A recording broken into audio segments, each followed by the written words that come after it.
ইউক্রেনে যুদ্ধ শুরুর পঞ্চম দিনে এসে রাশিয়ার নেতা ভ্লাদিমির পুতিন তার বেলারুশের মিত্র আলেকজান্ডার লুকাশেঙ্কোকেও লড়াইয়ে যোগ দিতে রাজি করিয়েছেন বলে খবর আসছে।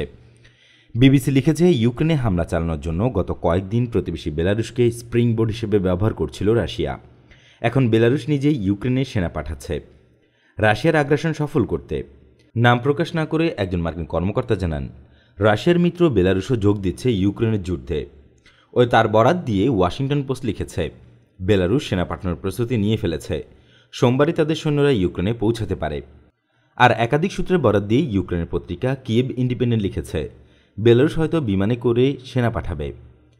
বেলারুশ, ইউক্রেন ও রাশিয়া পাশাপাশি তিন দেশ, সবার সাথে সবার সীমান্ত রয়েছে। সোভিয়েত ইউনিয়ন ভেঙে হওয়া এই তিন দেশের মধ্যে বেলারুশ বরাবরই রাশিয়ার সঙ্গে বন্ধুত্ব বজায় রেখে গেছে। বিবিসি জানিয়েছে, স্বৈরশাসনে থাকা বেলারুশ রোববার তাদের পারমাণবিক অস্ত্রবিরোধী অবস্থান থেকে সরে আসার সিদ্ধান্ত অনুমোদন করেছে।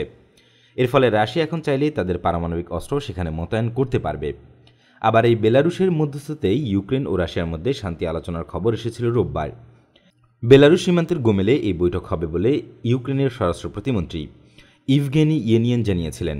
আর ইউক্রেনের প্রেসিডেন্ট ভ্লাদিমির জেলেনস্কি এক বিবৃতিতে বলেছিলেন, বেলারুশের প্রেসিডেন্ট আলেকজান্ডার লুকাশেঙ্কোর সঙ্গে এ বিষয়ে তার টেলিফোনে কথা হয়েছে।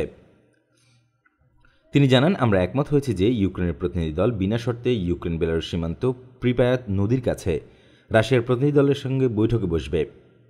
আলেকজান্ডার লুকাশেঙ্কো দায়িত্ব নিয়েছেন, ইউক্রেনের প্রতিনিধি দলের যাওয়া, আলোচনায় অংশ নেওয়া এবং ফেরার পুরো সময়ে বেলারুশে থাকা সব যুদ্ধবিমান, হেলিকপ্টার ও মিসাইল সিস্টেমকে নিশ্চল রাখা হবে।